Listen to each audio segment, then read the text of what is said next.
আসসালামু আলাইকুম everyone, welcome করছি আমার নতুন আরও একটু ভিডিও দেখার জন্য। আশা করছি সবাই ভালো আছেন। বাঙালির ঘরে মাছ মাংস যদি না থাকে তাহলে আমরা ডিমের ওপরেই নির্ভরশীল হয়ে থাকি। আজকে সেই ডিমের ইউনিক একটি রেসিপি নিয়ে আপনাদের মাঝে চলে এসেছি। আশা করছি আমার আজকের এই ভিডিও আপনাদের কাছে অনেক বেশি ভালো লাগবে আর অনেক কাজে আসবে। ভালো লাগলে ভিডিওটিতে লাইক দিয়ে চ্যানেলটি সাবস্ক্রাইব করে নেবেন, আর যারা ফেসবুক থেকে দেখছেন তারা আমার পেজটিকে ফলো দিবেন। তাহলে চলুন আর কথা না বাড়িয়ে ভিডিওটি শুরু করি।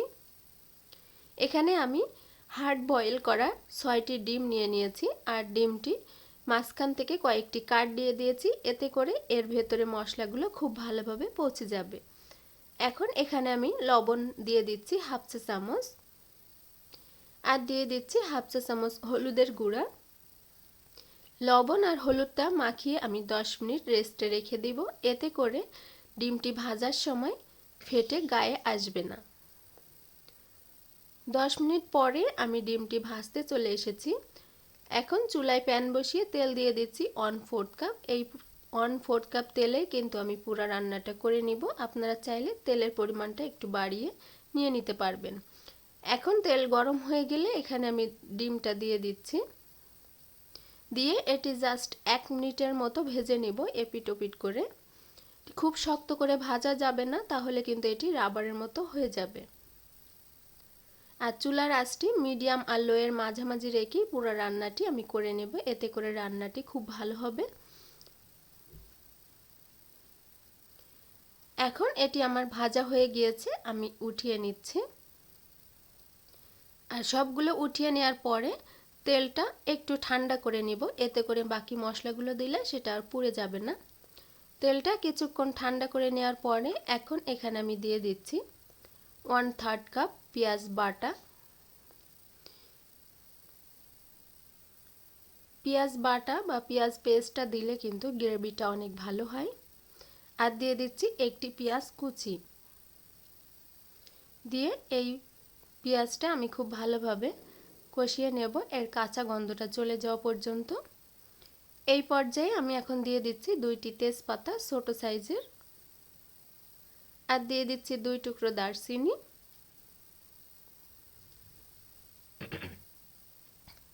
সাথে এখন দিয়ে দিচ্ছি 3টি এলাচ আমি থেতো করে নিয়েছি, এতে করে সুঘ্রাণটা বের হয়ে আসবে। দিয়ে খুব ভালোভাবে এটি কষিয়ে নিচ্ছি। এখন এখানে আমি দিয়ে দিব 1 চা চামচ রসুন বাটা, আর দিয়ে দিব 1 চা চামচ আদা বাটা।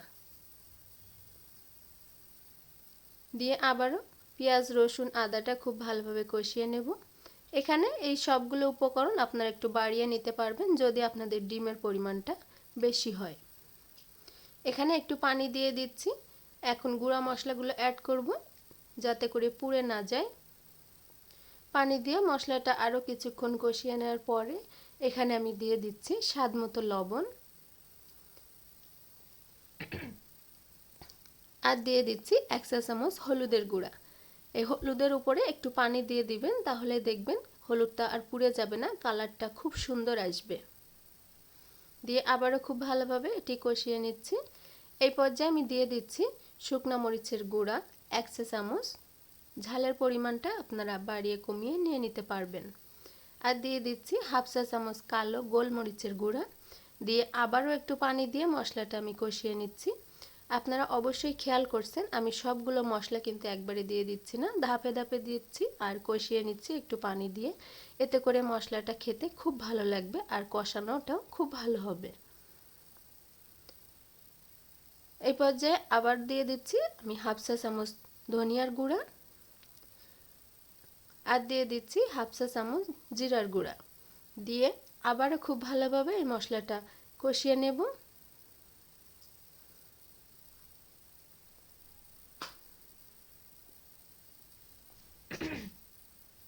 এই পর্যায়ে আমি এখন দিয়ে দিচ্ছি 2 টেবিল চামচ টক দই। এটি অপশনাল, আপনাদের ঘরে না থাকলে আপনারা এটা স্কিপ করতে পারবেন। দিয়ে এই মশলাটা আরও খুব ভালোভাবে কষিয়ে নেব যতক্ষণ না পর্যন্ত এটি খুব ভালোভাবে কষানো হচ্ছে আর উপর থেকে তেল ছেড়ে না দিচ্ছে।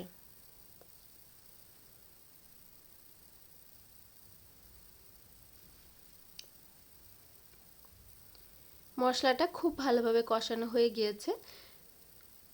এখন এই পর্যায়ে আমি দিয়ে দিব ভেজে রাখা ডিম।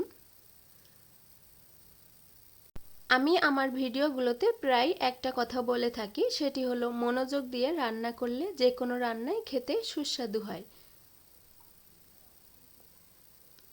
এখানেও আমি একই কথা বলবো, আপনারা একটু সময় নিয়ে ধৈর্য নিয়ে মনোযোগ দিয়ে রান্নাটা করবেন, দেখবেন খেতে খুব বেশি ভালো লাগবে। ডিমটা খুব ভালোভাবে কষানো হয়ে গিয়েছে। এই পর্যায়ে আমি পানি দিয়ে দিচ্ছি। এখানে 1.5 কাপের মতো আমি পানি দিয়ে দেব। আর পানিটা যদি আপনারা গরম পানি দেন সেক্ষেত্রে কিন্তু খুব ভালো হবে। এখানে আমি নর্মাল পানি দিয়ে নিচ্ছি, আপনারা চাইলে নর্মাল পানিটাও দিয়ে নিতে পারবেন, কোনো অসুবিধা হবে না। দিয়ে সব মশলাগুলো পাতিলের গায়ে থেকে সরিয়ে নিয়ে এখন এখানে ঢাকনা দিয়ে ঢেকে আমি রান্না করে নিব ততক্ষণ যতক্ষণ না এর ঝোলটি শুকিয়ে যাচ্ছে। ফিরে এসেছি আমি কিছুক্ষণ পরে, ততক্ষণে আমার ঝোলটা শুকিয়ে গিয়েছে। আর এরকম ঝোল থাকা অবস্থায় আমি এটি চুলা থেকে নামিয়ে নেব। আপনারা আপনাদের পছন্দ মতো ঝোল রেখে চুলা থেকে নামিয়ে নেবেন। তার আগে এখানে আমি আরও স্বাদটা বাড়িয়ে দেওয়ার জন্য দিয়ে দিচ্ছি 1 চা চামচ ঘি। দিলে কিন্তু একটি সুঘ্রাণ বের হবে, সাথে করে এর স্বাদটা বেড়ে যাবে বহুগুণ।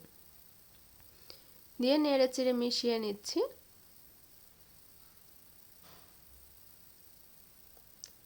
এখন এই পর্যায়ে আরও একটু সুঘ্রাণ করার জন্য এখানে দিয়ে দিচ্ছি 4টি কাঁচামরিচ আমি একটু করে চিড়ে নিয়েছি, আর দিয়ে দিচ্ছি ধনিয়া পাতা। ধনিয়া পাতাটা অপশনাল, যাদের পছন্দ না তারা এটা স্কিপ করে যেতে পারেন। দিয়ে নেড়েচেড়ে মিশিয়ে দিয়ে ঢাকনা দিয়ে ঢেকে আমি চুলাটি অফ করে রেস্টে রেখে দেব 10 মিনিট। তারপরে এটি আমি পরিবেশন করে নিব।